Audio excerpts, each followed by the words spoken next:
Yeah. Can you run us through your process? You know, what Yeah. happened during your recovery?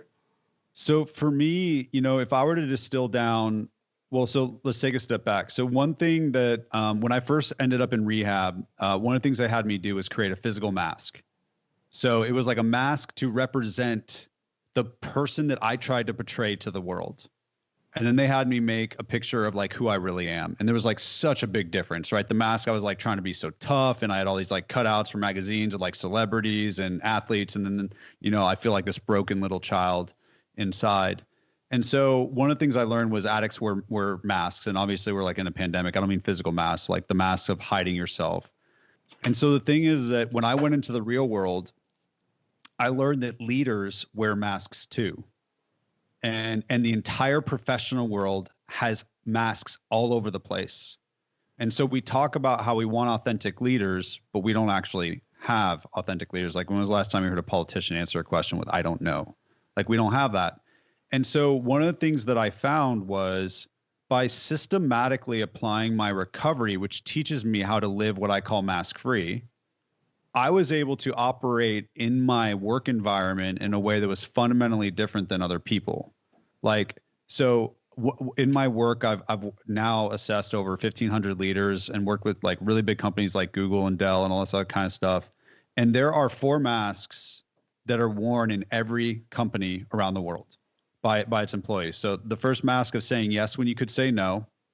Well, as a drug addict, I certainly had that problem. I said yes to all the wrong things, and when I should have been saying no. But workers say yes to meetings and projects and emails that they shouldn't. The second mask is hiding a weakness. Well, I tried to hide my addiction. When I ended up in rehab, everybody's like, "You have a problem?" I was like, "Yes." I wanted to kill myself, but I was hiding it.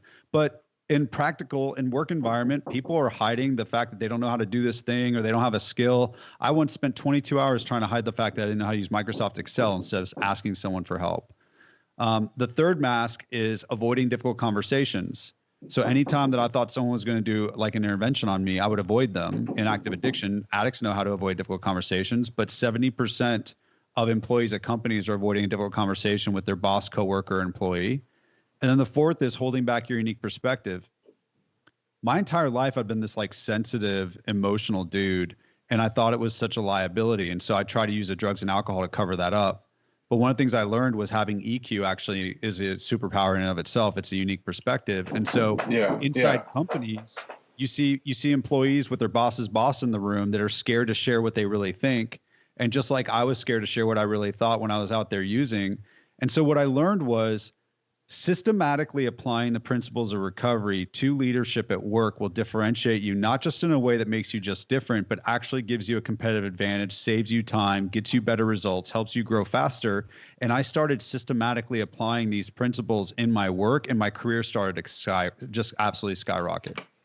yeah. Although, I mean, on your video, you've run me through through some of the specific situations that were kind of like really crucial points in you. I mean, was it when the video store Yep. and when you created the software and you had to tell Yep. the, I mean, can you tell a little bit about that? Because most people would really, really struggle to be honest in those situations. Yeah, they were tough. So, okay, so let's start with telling you the three principles that became the foundation of the system that I use. So, and then I'll show you how I apply them in those situations. So, the first principle is practice rigorous authenticity. That is what I learned how to do. Now, a lot of people, hear about authenticity and they practice what I call selective or curated authenticity. Um, Anybody can talk about the time that they kept it real in front of grandma. I'm talking about when you're authentic, no matter the price in every situation, right? Mm. So practicing rigorous authenticity is something we don't see a lot of. And doing that in the professional world is something that's frowned upon, but it's actually a superpower. The second principle is surrender the outcome. So once you practice rigorous authenticity and you say, okay, which of these masks am I wearing and I want to take it off, you got to be able to surrender the outcome, because we're scared of what's going to happen when we show our true selves, when we say no to the thing we want to, when we share the weakness, when we have the difficult conversation. So surrender the outcome is something addicts are trained to do that leaders are not. Leaders obsess over outcomes. Professionals waste inordinate amounts of time focusing on things they can't control at the expense of the things that they can. But learning how to surrender the outcome is a skill that differentiates you, not just in the recovery world, but the professional world. And then with all that reclaimed energy and by being your true self, you are more capable of doing uncomfortable work, which is where real success really happens. And a lot of professionals will say, I know how to do uncomfortable work. I'll be like, no, you don't. You know how to do smart work and hard work. That's physical and intellectual. Uncomfortable work is emotional. You don't know how to do that. It's a sensation in your body that stops you from taking actions that are good for you. How many of us have seen someone doing 8 hours of hard work, avoiding 5 or 10 minutes of uncomfortable work? And so these are the three principles that I learned to master in the professional world. And so the situations where I had to prove it, the first one that you're referencing was right out of rehab. I move into this halfway house. I got 5 business days to get a job. I apply everywhere. I get no callbacks except for one place. If I don't get a job there, I'm out on the street using and probably going to die. And I know that they're going to look at this huge gap in my resume and they're going to say, you know, what the hell is going on? So I got to figure out what I'm going to tell them. And I call my sponsor. I'm like, hey, so what do I tell them when they ask me about this gap in my resume? And the sponsor's like, tell them the truth. I'm like, what? Are you kidding? There's no way they'll hire me. And he was like, dude, this isn't about whether they'll hire you. It's not about whether you'll stay in the house. This is about whether you are committed to practicing rigorous authenticity, surrendering the outcome, and doing uncomfortable work as if your life depends on it, because it does. So next day, you find me in the back of that office talking to the manager. He asked me about that 3-year gap. And I tell him I wanted to lie. Like, nobody in a job interview wants to volunteer the worst thing about them. But I did that. And at the end of the interview, instead of the outcome that I was scared of, him judging me and not hiring me, he said, when can you start? And that was like the beginning of this confidence that these 3 principles I can actually apply into the professional world. I can actually take what I learned in recovery and apply them everywhere. And so then, you know, I go through my career in a Fortune 50 company, working my way up the corporate ladder, and I become a leader of $250 million P&L and 19 direct reports in my 20s as a, you know, recovering addict with no degree in his 20s. And so I start a company, and this was the biggest moment where I had to apply these principles where I felt just as much risk in that Sam Goody store, in that record store. I left at the height of the recession to co-found a company where our mission was to reinvent access to healthcare by letting people make healthcare appointments online. We'd never started a company. We didn't have any investors. We didn't have any patents. We had like nothing going for us. I'd never worked in healthcare before. And in 2010, we exhausted all of our money and we got to 7 customers, and we were trying to figure out how we're going to keep this thing going because we were going to run out of money. And we made this proposal to a really large system. And one night, November 2010, they called us and said, we're going to put you in all 50 hospitals. And that was going to mean that we were going to cross a threshold that most entrepreneurs never cross. 1% of entrepreneurs get to 7 figures in revenue.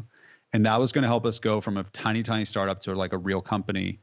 And we were so excited. And then the next day, I got the opportunity to apply these principles because I got the call that our software that night of all nights had failed at their hospital. And it didn't just fail in a way that we could just write off. We are contractually obligated to let them know. So literally within 24 hours of them telling us they're going to expand nationwide and take this huge risk on us, we were going to have to call them and tell them our software failed and negatively impacted a patient. And then my partner was like, you know what? It only impacted 1 patient. They don't know, and the hospital doesn't know.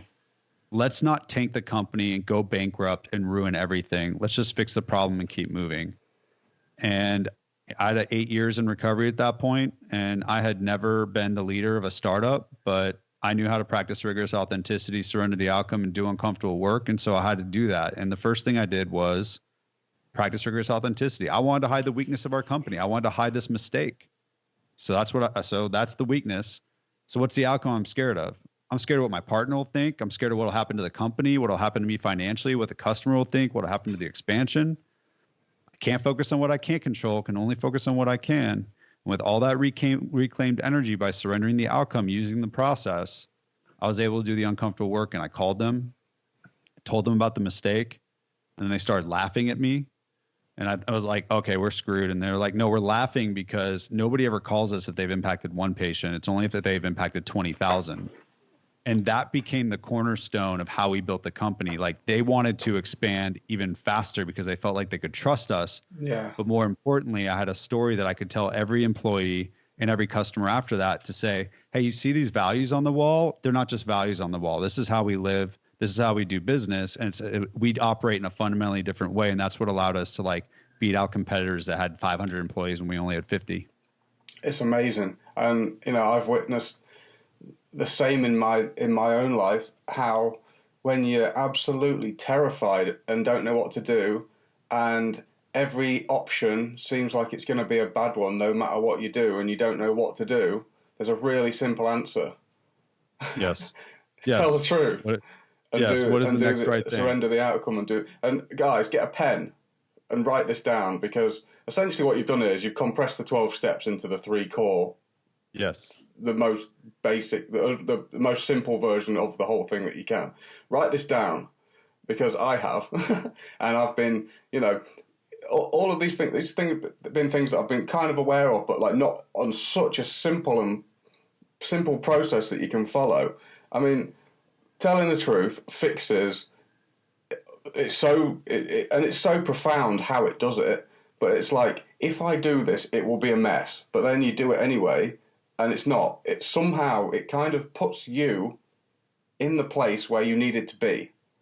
And yep. if you lied, you would be, you know, with a mask going in off the path. And it's kind of like finding yourself by telling the truth and being where you want to be.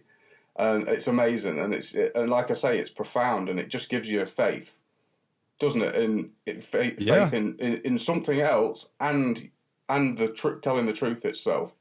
Amazing. It's just absolutely wonderful. Surrendering the outcome. Well, for anyone who's got anxiety, that's the cure for anxiety, isn't it? Yeah. Yes. Like people walk around, like most of us are overworked, we're stressed, we're tired, we're too busy, like all those things. And we think that we have to do all this stuff to get what we want on the outside, because then we'll be happier. But the truth is that if you can take all the masks off and just be yourself, and stop worrying about leading others and just lead yourself, all the energy that you reclaim, you may lose some battles. Like, I mean, when I was on it, like really open about being a recovering addict, when I was working at a publicly traded company, someone did try to take me down. They started a rumor that I had relapsed. It didn't stop my career. It was a little painful for a moment, but it didn't stop my career. But all the energy that I reclaimed just by being like free and being open and being myself, and then surrendering things I couldn't control, all that reclaimed energy allowed me to get promoted 8 times in 8 years, and then start an Inc. 500 company, and then give a TED talk and write a book. Like, and I'm not that special. It's just, I had this incredible system that allows me to optimize my energy and more importantly, manifest my unique potential in this world by being myself rather than trying to be what other people want me to be. And so, yes, like I've taken the entire experience I have of the 12 steps. And so just like the founders of the 12 steps kind of stripped out some of the religion that it was based in and all this other kind of stuff, I've stripped out the prerequisite that you are a drug addict or an alcoholic to use these 3 principles. And now anybody can use the principles that addicts use to recover to be a more effective leader.